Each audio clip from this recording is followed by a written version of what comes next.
सारखीच पावभाजी घरच्या घरीच कशी बनवायची ते मी तुम्हाला सांगणार आहे. योग्य मसाले आणि मॅश करायची पद्धत, छोटीशी ट्रिक वापरून तुम्ही अगदी चविष्ट आणि खमंग लोण्याने भरलेले किंवा बटर लावलेली पावभाजी तयार करून दाखवणार आहे. तर चला मग रेसिपीला सुरू करूया.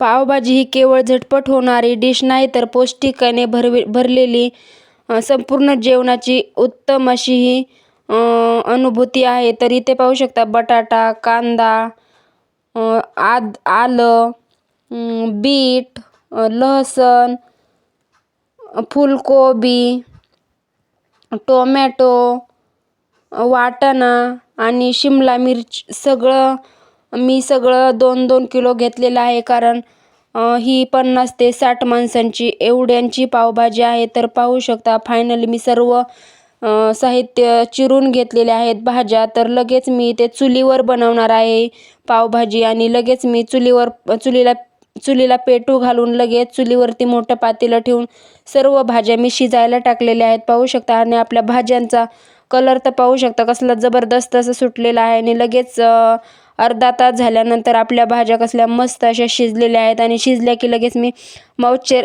मॅश करून घेणार आहे मॅशरने. तर पाहू शकता मी पूर्ण भाज्या मॅशरने मॅश करून घेतलेल्या आहेत. आणि मॅशरने मॅश केल्यानंतर पाहू शकता भाज्यांना कसला मस्त असा थिकनेस आलेला आहे. तर पाहू शकता तुम्ही मॅश देखील करू शकता किंवा मिक्सरमधून देखील बारीक करून घेऊ शकता. आणि लगेच इथे मी फोडणीसाठी भरपूर बारीक कांदा करून घेतलेला आहे. तर पाहू शकता आणि लगेच मी चुलीवर पातेलं ठेवलेलं आहे आणि पातेल्यात अर्धा किलो एवढं तेल घातलेलं आहे. अर्धा किलोपेक्षाही जास्त आहे. आणि लगेच कांदा देखील मी बारीक चिरलेला कांदा देखील घातलेला आहे पाहू शकता. आणि आपला कांदा असा ब्राऊन कलरवर येईपर्यंत मस्त असा लाल होऊ देणार आहे. कांदा असा ब्राऊन झाला की त्याच्यामध्ये मी लगेच कोथिंबीर देखील टाकलेली आहे. आणि कोथिंबीर मस्त अशी फ्राय झाली की त्याच्यामध्ये आलं लसूण पेस्ट देखील टाकली. आलं लसूण पेस्ट तुम्ही तुमच्या आवडीनुसार टाकू शकता. मी ही भाजी क्वांटिटी कमीत कमी 70 ते 80 लोकांची एवढी आहे. एवढी पावभाजी बनवलेली होती. त्याच्यामुळे तुम्ही तुमच्या हिशोबानुसार आलं लसूण पेस्ट घालू शकता. तर पाहू शकता इथे मी पावभाजी मसाला, लाल मसाला आणि हळद आणि थोडीशी धनेपूड पण टाकलेली आहे. आणि घरचा घरगुती मसाला देखील टाकलेला आहे. आणि 10 मिनिटानंतर आपलं सारण कसलं मस्त असं शिजलेलं आहे. आणि सारण शिजताना मी थोडंसं बटर देखील टाकलेलं आहे. आणि मस्त सारण खाली करपू नये म्हणून थोडंसं पावभाजीतलंच थोडंसं वरचं पाणी देखील मी इथे टाकून घेतलेलं आहे पाहू शकता. आणि असं साईडनी पूर्ण हलवून मी घेणार आहे. तुम्ही देखील असंच हलवून घेऊ शकता. आणि मस्त हलवून झालं की याच्यामध्ये थोडंसं पाणी टाकून आणखीन मस्त असं शिजवून घेणार आहे. आणि ही भाजी केवळ ही भाजी केवळ खाण्यासाठी जशी दिसते तशीच खाण्याचा स्वाद देखील एकदमच भारी आहे. अशा विविध भाज्यांचा एकत्रित स्वाद या भाजीमध्ये अनुभवायला मिळतो. सर्व भाज्या नीट शिजवून मॅश करून मसाल्यांच्या योग्य प्रमाणात मिसळ केल्यामुळे ही पावभाजी मऊ, चविष्ट आणि खायला देखील अतिशय रुचकर अशी ही बनते. वरून घातलेल्या लोणी किंवा बटर, बारीक चिरलेला कांदा, लिंबाचा रस आणि कोथिंबीर यामुळे पावभाजीची चव अजूनच खुलते. आणि पाहू शकता आपला पावभाजीचा मसाला कसा मस्त असा शिजलेला आहे. आणि जे कांदा वगैरे परतला की लगेच मी जे बारीक केलेला भाज्यांचा हे होतं ते देखील मी इथे घालून घेतलेला आहे पाहू शकता. आणि मी सर्व भाज्या मॅश केलेल्या सर्व ओतून घेतलेल्या आहेत. आणि खाली चिटकू नये म्हणून सारखं हलवत राहते. तुम्ही देखील अशीच करू शकता. तुम्ही तुमच्या क्वांटिटीनुसार भाजी बनवू शकता. मी तर तुम्हाला सांगितलेलं आहे ही भाजी मी कमीत कमी 70 ते 80 लोक एवढे जेवतील एवढी भाजी आहे.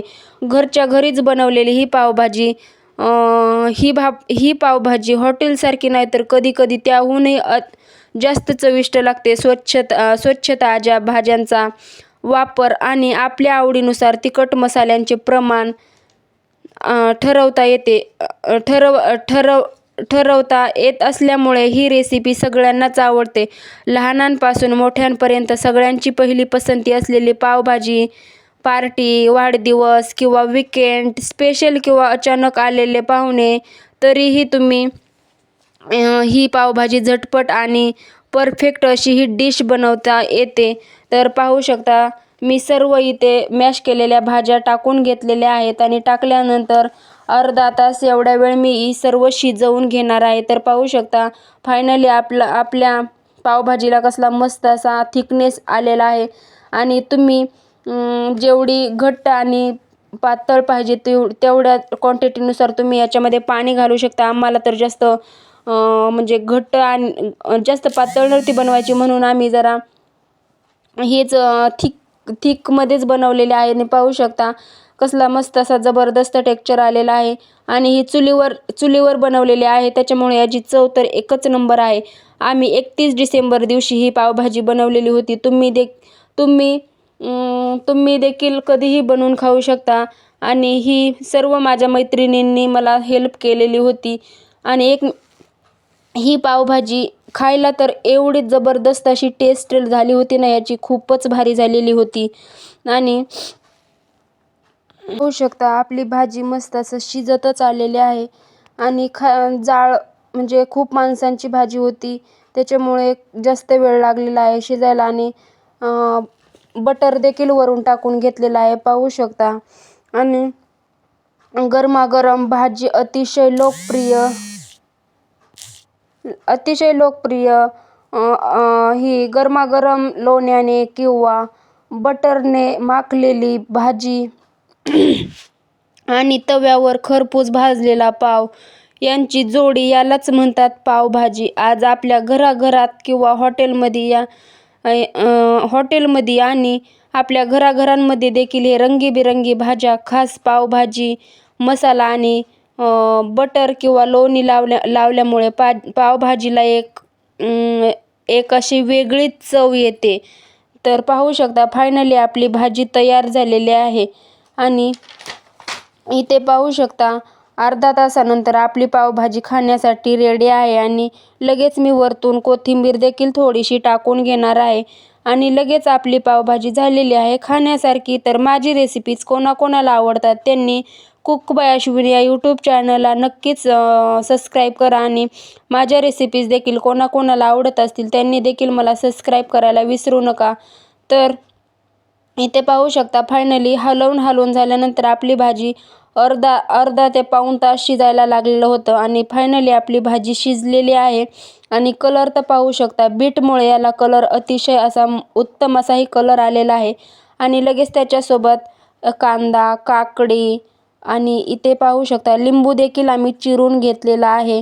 आणि लगेच पावभाजीमध्ये वरतून लगेच कोथिंबीर देखील टाकून घेतलेली आहे. आणि फायनली आपली भाजी खाण्यासाठी तयार आहे. तर ही पावभाजी कोणाकोणाला आवडते आणि कोणाकोणाची फेवरेट आहे त्यांनी देखील मला कमेंट करून सांगायला विसरू नका. आणि लगेच घेतलं आम्ही खायला. तर पाहू शकता. बाय बाय, भेटूया पुन्हा.